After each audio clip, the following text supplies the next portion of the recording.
In quantum mechanics, from today we are going to start a very important chapter, which is actually the methods of approximation, or you can say approximation methods for solving the quantum mechanical problem.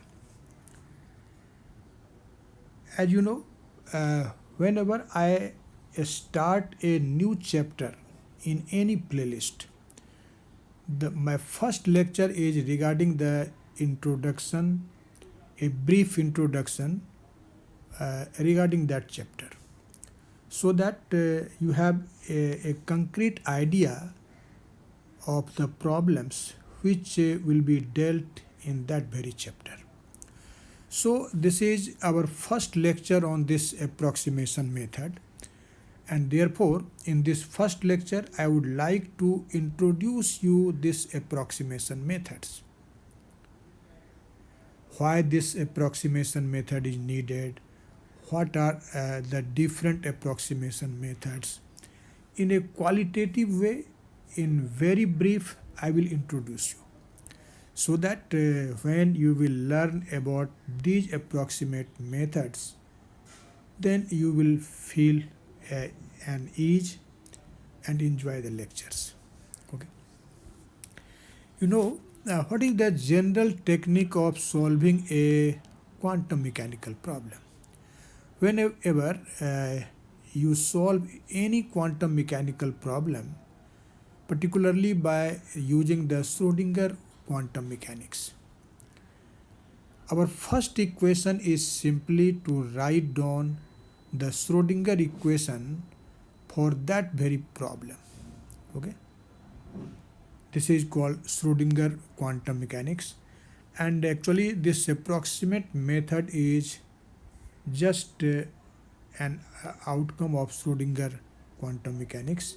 We are not talking about relativistic mechanics, we are not talking about field theory. This is Schrodinger quantum mechanics. And for solving any physical problem by the use of Schrodinger quantum mechanics, first of all we write down the Schrodinger equation, either the time independent Schrodinger equation or the time dependent Schrodinger equation, in accordance with the nature of the problem. Okay, and then we try to solve, and after solution of the Schrodinger equation you get the energy eigenvalue and the eigenfunction in general. Okay, but can you think that every physical problem can be exactly solved, or the Schrodinger equation for a particular physical problem can be exactly solved always? Answer is no. In fact, it is seen that most of the problems which we encountered in quantum mechanics cannot be solved exactly. In fact, the exact solution of Schrodinger equation exists only for a few idealized systems. Okay, so you can say that Schrodinger equation can be solved exactly to determine the energy of the stationary states only for a very simple potential field corresponding to the idealized system, and the complexity of nature lead to the Hamiltonian, which correspond to quantum equation for which the exact solution is not possible. And in practice, no physical system can be studied without making suitable approximation. Okay. So, for example, if you take even the simplest problem of many electron system like a helium atom or hydrogen molecule, then you will see that actually the solution of the problem of helium atom and hydrogen molecule lead to the quantum problems which have not been rigorously solved. Okay, And this is the cause, as we cannot solve every physical problem or every quantum mechanical problem exactly by solving the Schrodinger equation. That's why mathematicians probe into the different approximate methods. Okay, and so you can say why we use the approximate method, because the exact solution of Schrodinger equation for the quantum mechanical system is not always possible. It is possible only in case of few idealized system.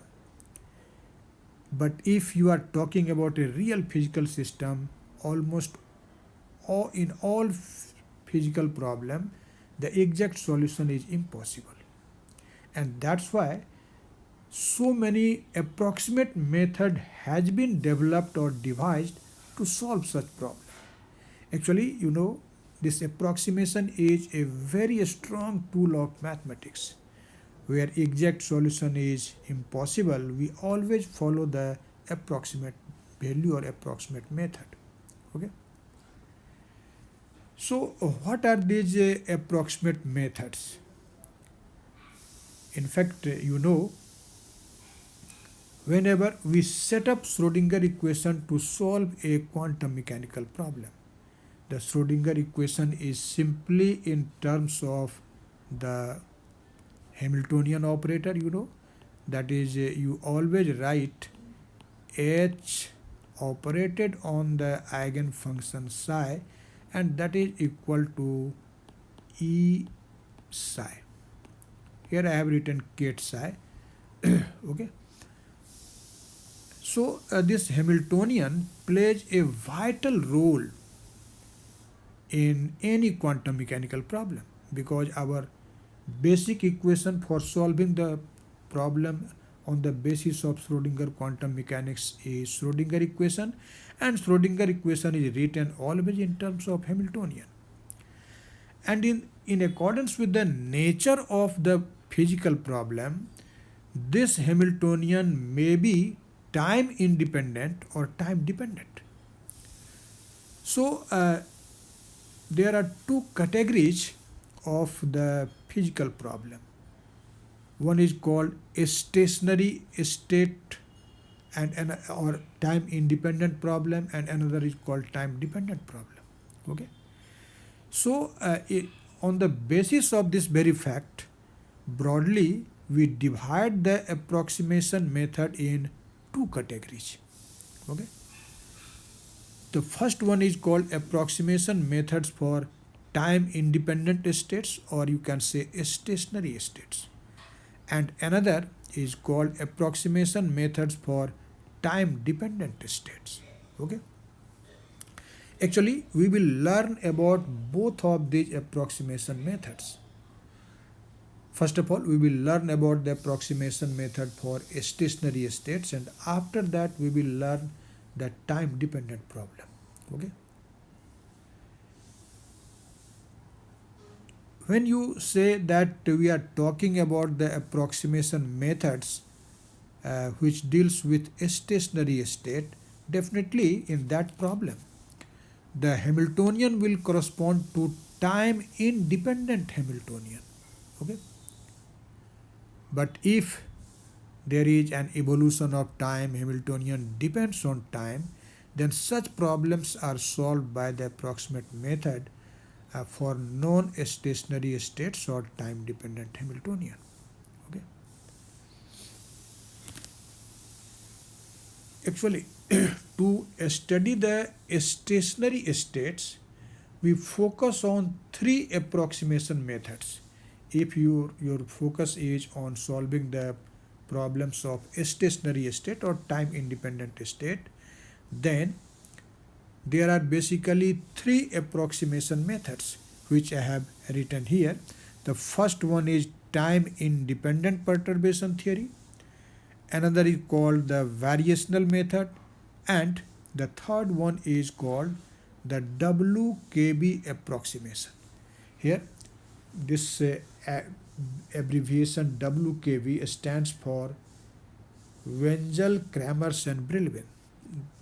Wengel, Kramers and Brillouin, these are the name of three scientists, and after their name this approximation is called WKB approximation popularly. Okay, so all these three which I have mentioned here, time independent perturbation theory, the variational method and the WKB approximation, these are the approximate methods for solving the problems of a stationary state or time independent problems. Okay, you know, when you talk about time independent perturbation theory, actually the perturbation theory is based on the assumption that the problem we wish to solve is in some sense only slightly different from a problem that can be solved exactly. Okay, so I have mentioned here that these methods are used to determine approximately the eigenvalues and eigenfunctions of real system which do not differ too much from the idealized system for which exact solution can be found. It means imagine there is an ideal system and we can solve the Schrodinger equation for that ideal system in exactly. Now there is another real physical problem, but that real physical problem is different from the ideal problem, but not very, the difference is very small. So if our given physical problem is just close to an ideal system means that system for which we can solve the Schrodinger equation exactly. There is no need to solve it by any approximate method. We have not to take any approximation in solving that problem. So if our physical problem is very close to the ideal problem which can be solved exactly, then this particular method of time independent perturbation theory is followed or applied to solve such problems. Okay, so actually in this condition you can say that this method is most suitable when the Hamiltonian H is very close to a Hamiltonian H naught. This H naught is the Hamiltonian for which the problem can be exactly solved. But H is the Hamiltonian for the given system which you cannot solve the Schrodinger equation exactly if this H and this H naught, this is also called unperturbed Hamiltonian or the Hamiltonian for an ideal system for which we can solve the Schrodinger equation exactly. If this Hamiltonian H for a given physical problem is very close to the unperturbed Hamiltonian H naught, then this time independent perturbation theory can be applied for solving such a problem. In fact, in this method, you will see later on that we always split the Hamiltonian of a physical problem in two parts. And both parts are time independent because we are just talking about the time independent perturbation theory or a stationary perturbation theory. So H is actually splitted into two parts. First one is this unperturbed Hamiltonian, okay, for which the Schrodinger equation can be solved exactly. It means you can say if you apply this H naught on the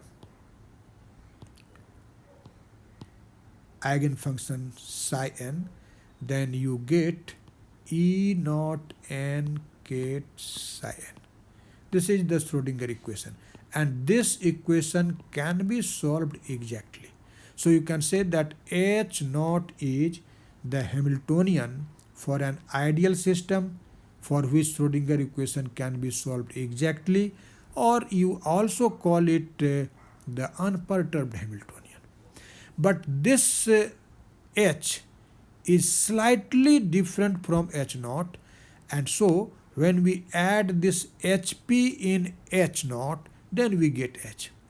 So you can say that this HP will be very small because the difference between these two Hamiltonians H and H naught is very small, and that difference is HP. HP is actually very small in comparison to this H naught. Okay, and this HP is actually called the perturbed Hamiltonian. Okay, perturbed Hamiltonian, or you can say this is the perturbation term. In general, if V is the perturbing potential, which makes our problem non-ideal, then HP is expressed as lambda times V, where lambda is a dimensionless quantity or a dimensionless real parameter, you can say. Actually, this method is applicable only when lambda is much smaller than 1. If lambda will have a value close to 1, or lambda has in general a larger value, this time independent perturbation theory fails. So you can apply this time independent perturbation theory only when this lambda is very small, it is much smaller than 1. Okay. So you can say that in this case where the deviation between the two problems, that is the exact solvable problem and not exact solvable problem, is very small, then perturbation theory is suitable for calculating the contribution associated with this deviation.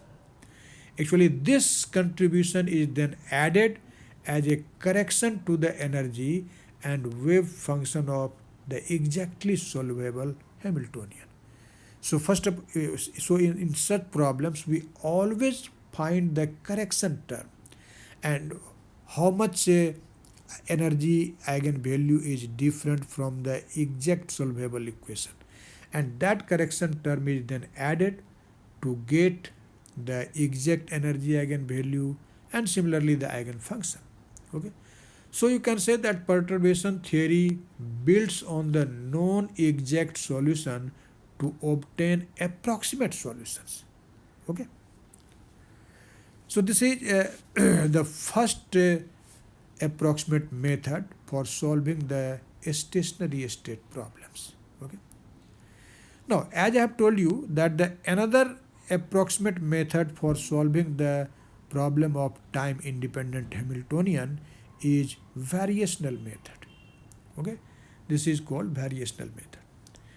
In fact, when you talk about those systems whose Hamiltonian cannot be reduced to an exactly solvable part plus a small correction, it means if you can't express the Hamiltonian H like this, H naught plus lambda V, if it is not possible to express the Hamiltonian H as H naught plus lambda V, then how such problems can be solved?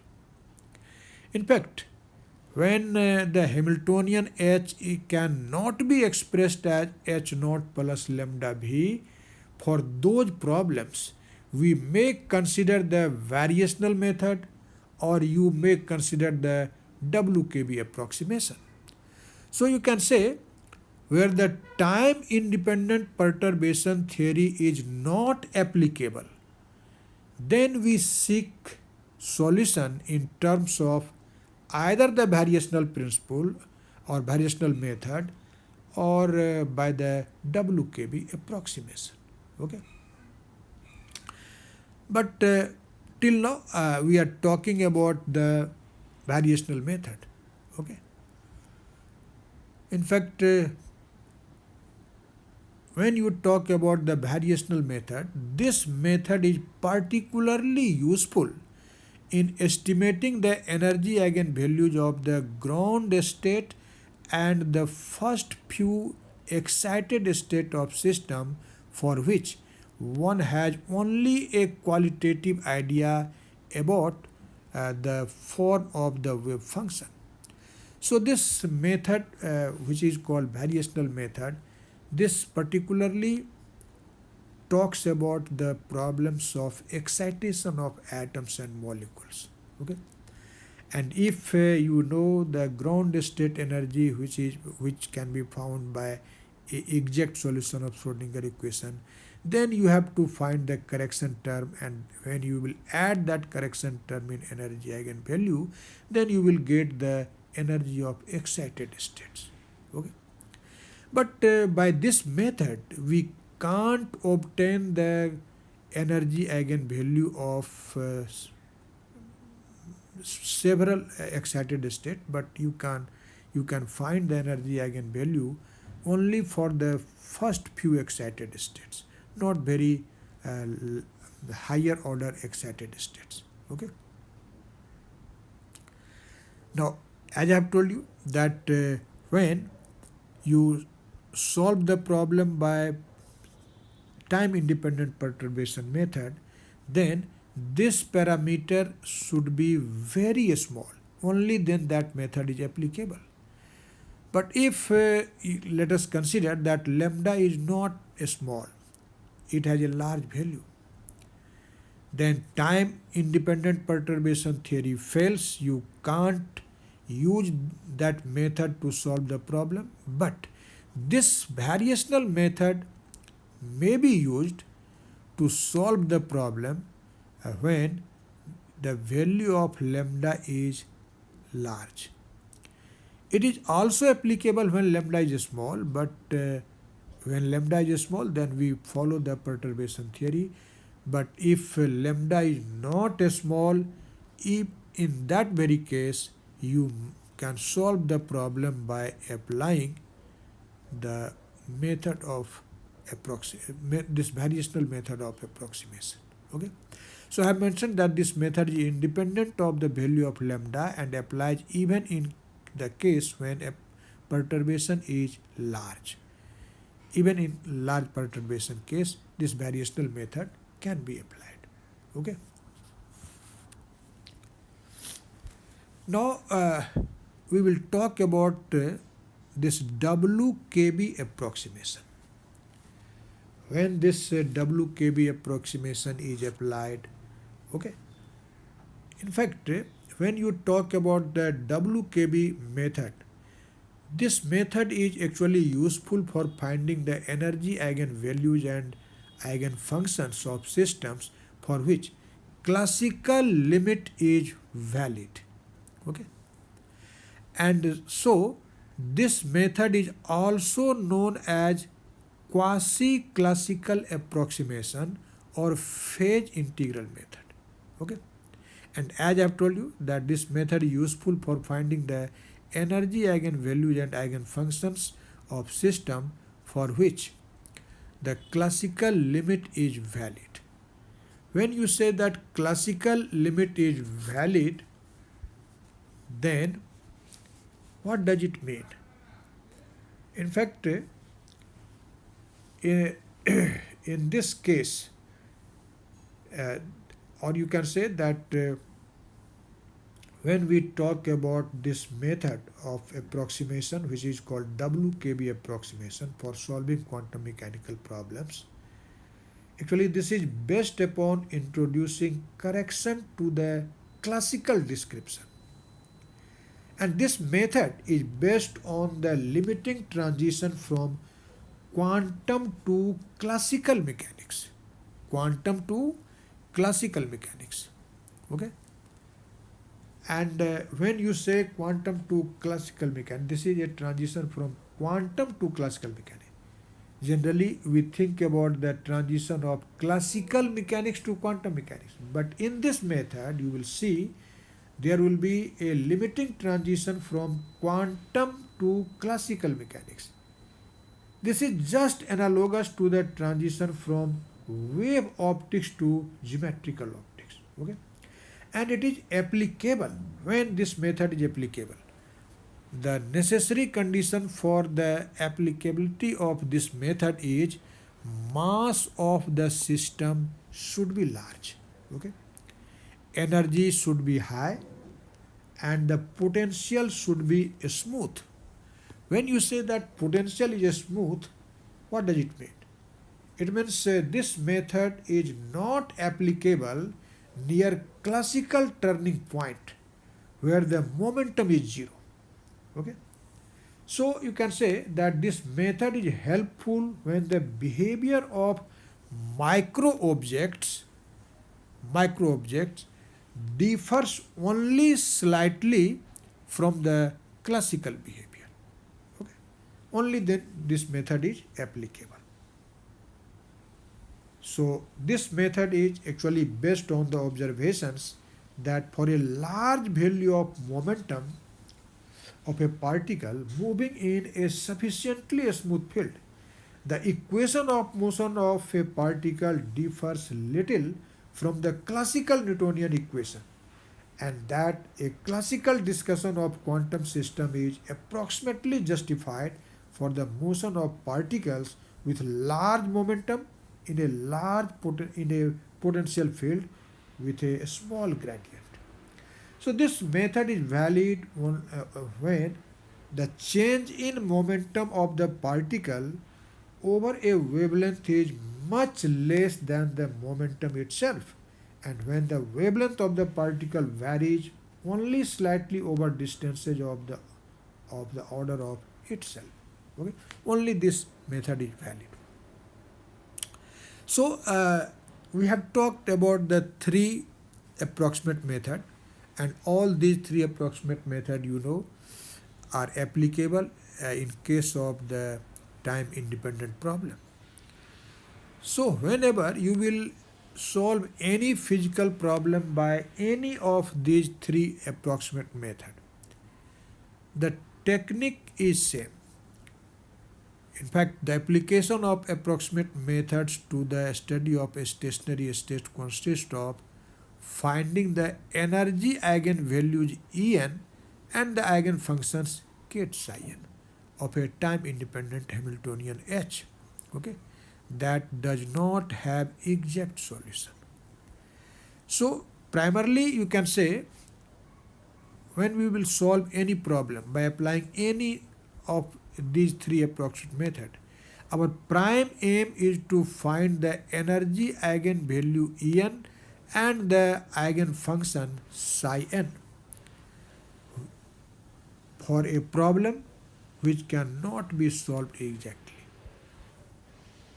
So the Schrodinger equation, in such a case you write H k psi n equal to En k psi n. This is the energy eigenvalue equation, But this equation cannot be solved exactly, and which method we will follow to solve this equation, that actually depends on the structure of this Hamiltonian or form of this Hamiltonian.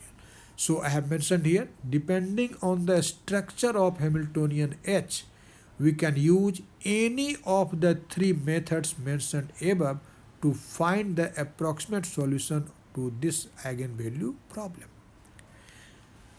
Basic problem will remain same. A basic equation will be same in all the three methods, but which method we will follow, that will depend on the structure of the Hamiltonian.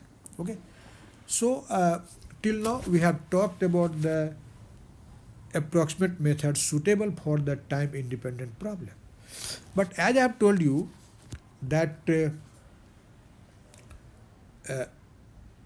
are so many problems in nature, or you can say in nature, however, most quantum phenomena are governed by time dependent Hamiltonians, not time independent.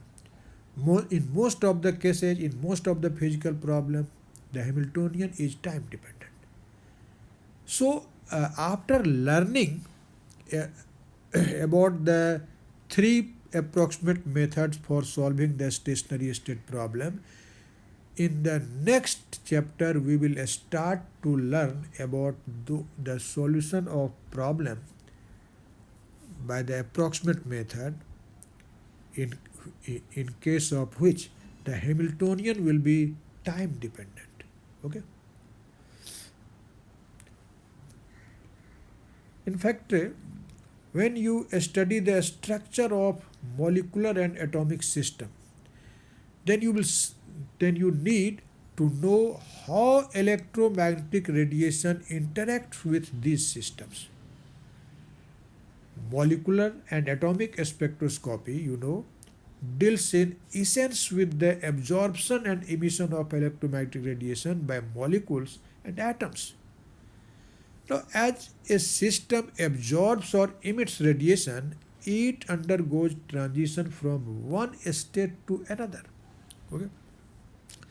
Actually, this time-dependent perturbation theory is most useful for studying the process of absorption and emission of radiation by atoms, or more generally you can say for treating the transition of quantum system from one energy level to another. Okay. So this will be the subject matter of our next chapter on this approximate method. First of all, we will talk about the stationary state problem, and we will learn all those three approximation method which I have mentioned, that is the time independent perturbation theory, the variational method, and the WKB approximation. One by one we will learn about those and their applications. So I hope after this brief introduction, definitely now you have an idea what we are going to discuss in our forthcoming videos. Okay, thank you very much.